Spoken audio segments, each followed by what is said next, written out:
Entrevista con el doctor Víctor Gura. Doctor Gura, ¿cuál es la problemática actual de los pacientes que requieren diálisis? Es decir, con los equipos tradicionales, ¿a qué se tienen que someter?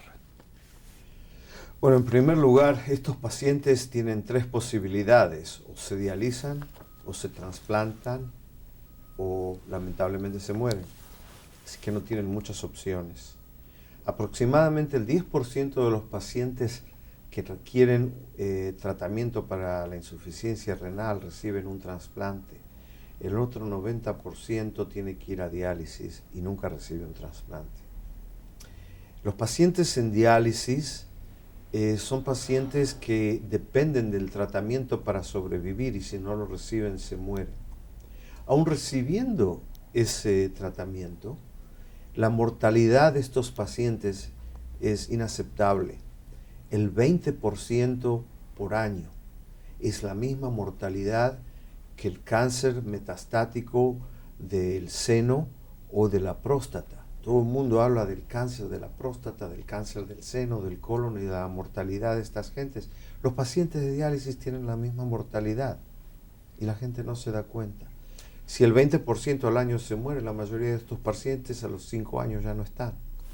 Doctor, ¿cómo cambia la calidad de vida de estos pacientes? La calidad de vida de estos pacientes es muy miserable. Por ejemplo, no excretan sal porque los riñones no andan. Como consecuencia, no pueden comer mucha sal o no pueden comer sal para nada, pues si comen la sal, les sube la presión y le puede dar un derrame en el cerebro. La presión le puede afectar el corazón, que es un problema muy grande porque la gran causa de mortalidad de estos pacientes es cardiovascular. Por lo tanto, la comida no tiene mucho sabor y no pueden comer mucho. Tienen limitaciones en las comidas que pueden comer. Por ejemplo, no pueden comer alimentos que son ricos en potasio, como las bananas, las papas o los jugos de frutas que contienen mucho potasio. La elevación de potasio en estos pacientes puede ser una causa de paro cardíaco. Como ejemplo, los delincuentes que se ejecutan con inyección letal, se les da una inyección de potasio para parar el corazón. Como estos pacientes no tienen un riñón que excrete el potasio, simplemente si comen mucho pueden tener un paro cardíaco. Estos pacientes tienen la problemática de que tienen que pasar largas horas sentados en una silla o acostados, sometiéndose al tratamiento. Entonces, si pasan la mayor parte del día en diálisis, o una significante parte del día en diálisis, no tienen vida porque no tienen tiempo para hacer otras cosas. La segunda cosa es que el cuerpo humano está diseñado divinamente, digamos, para tolerar una excreción de fluido de 1,5 litros de líquido por día. Si el paciente no orina y se hace diálisis día por medio, quiere decir que tiene 3-4 litros de agua que hay que sacarle en 4 horas. Cuando le sacamos tanto fluido en tan poco tiempo, al terminar la diálisis, esos pacientes se sienten mal, tienen mucha debilidad, están mareados y realmente el resto del día después de diálisis tampoco lo pueden utilizar porque no están funcionales. Entonces la calidad de vida es muy miserable. Estos pacientes en general no tienen la capacidad, la mayor parte, de ser productivos, de trabajar, de ir a lugares, porque tienen esta problemática, tienen estos cargos con los cuales cumplir, de someterse a la diálisis y son muy miserables. Tienen que tomar 20-30 tabletas por día de medicaciones, van al hospital mucho, necesitan cirugías repetidamente, no son gente sana. Y puedo seguir hablando por las próximas horas de qué tan miserables estas pobres gentes son. Doctor, ¿cuántas horas actualmente es sometida una persona a la semana para un tratamiento de diálisis? Típicamente, la persona es sometida a la diálisis entre 9 y 12 horas por semana. En los últimos años, la comunidad científica, los nefrólogos, hemos llegado a la conclusión de que 12 horas, 9 a 12 horas semanales, no es suficiente. Dios te ha dado 2 riñones, los usas 168 horas por semana, 24 horas por día, 7 días a la semana. Nosotros filtramos la sangre con los riñones. En diálisis filtramos 9 a 12 horas en lugar de 168. No es ningún asombro que estas gentes estén tan mal, porque no se les brinda suficiente tiempo para filtrar su sangre en la forma apropiada.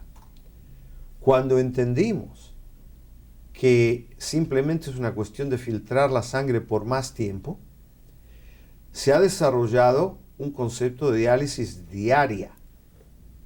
Los pacientes se empezaron a dializar todos los días y al incrementar la frecuencia y las horas en diálisis, ocurrieron cosas casi milagrosas.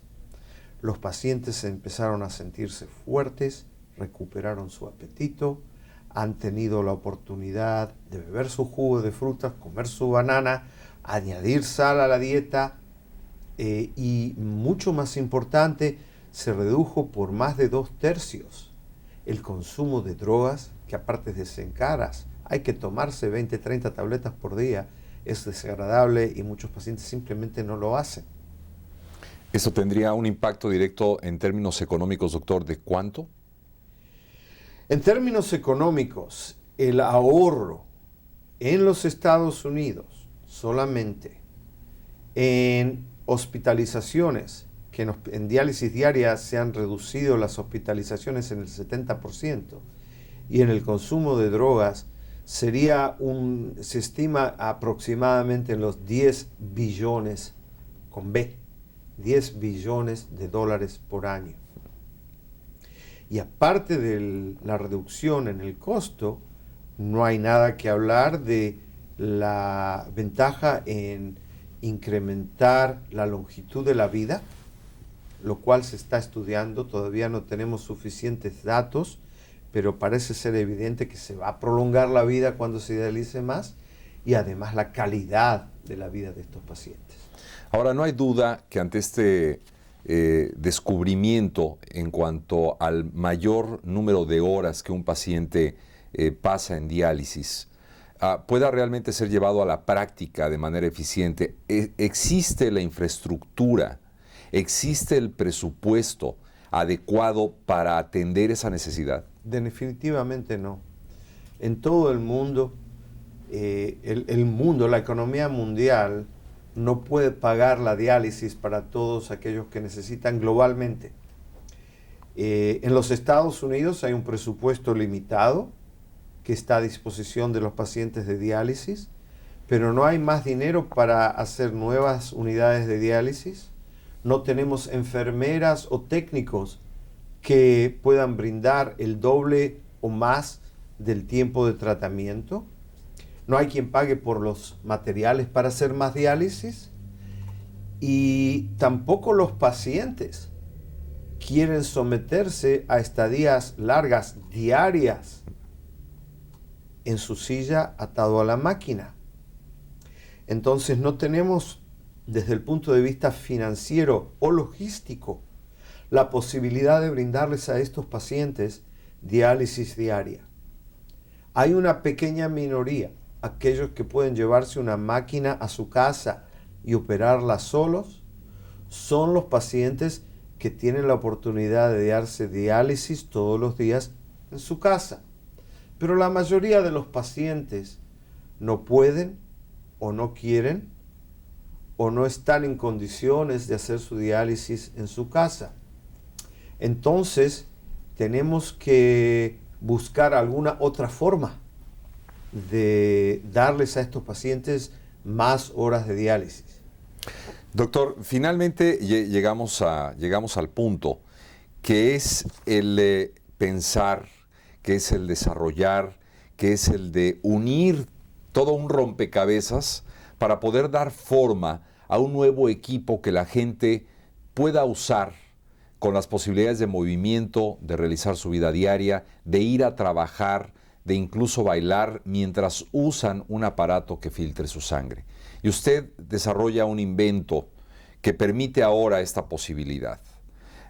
¿Cómo surge primero esta idea? ¿Es todos estos antecedentes que nos ha platicado lo que lo orilla a usted a pensar en crear un nuevo aparato de diálisis? Por muchos años, por décadas, nefrólogos en el mundo han tratado de desarrollar máquinas portátiles e inclusive máquinas que uno puede vestir encima como un chaleco o un cinturón para solucionar problemas de movilidad. Pero el ímpetu real que nos impulsó a crear una forma diferente de hacer diálisis fue la realización de que si no encontramos alguna forma de hacer la diálisis diaria por horas y preferiblemente 24 horas al día, 7 días por semana, no vamos a poder romper las barreras económicas, logísticas, prácticas para poder cambiar esta situación bastante lúgubre, ¿no?, de pacientes que se mueren mucho y viven una vida miserable. Entonces, teníamos que pensar cómo podemos crear un aparato que sea adecuado para vestir. Y estos son los problemas que hemos tenido que resolver. En primer lugar, el peso. Hay que miniaturizarlo porque si es muy pesado no lo pueden utilizar. Segundo, independizarse de la conexión al enchufe eléctrico. Eso quiere decir baterías. Bueno, si uno quiere hacer un aparato con baterías, tiene que tener partes que sean completamente distintas, que no consuman mucha energía, porque si consumen mucha energía, las baterías pesarían 10 kilos y se acabó el concepto.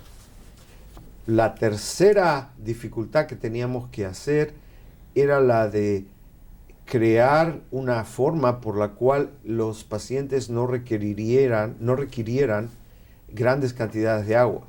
En la diálisis, como se hace hoy, un tratamiento solo requiere 120 litros de agua para un tratamiento. Nosotros usamos 375 centímetros cúbicos solamente. La gran diferencia es que si uno le pone 120 litros de agua, son 120 kilos que hay que cargar. Es imposible hacer una cosa así. Entonces, al crear un mecanismo por el cual pudiéramos utilizar una cantidad muy pequeña de fluido, fue la tercera dificultad, la tercera barrera que pudimos vencer. Cuando pudimos crear algo que era liviano, no muy voluminoso, que fuera en baterías y que no requiriera la cantidad tan grande de fluido, ahí cuando convergieron todos esos logros, pudimos crear un aparato que no es solamente portátil, sino es un aparato para vestir. Y si el paciente puede vestir ese aparato y utilizarlo 24 horas al día, 7 días por semana, ahí realmente hemos resuelto el laberinto de problemas que teníamos que superar para brindarle al paciente la diálisis diaria. Y entonces de ahí surgió la idea. Doctor, este equipo autonómico, de alguna manera, ¿cuándo podría estar al alcance de los pacientes que hoy tienen que estar pegados a una máquina?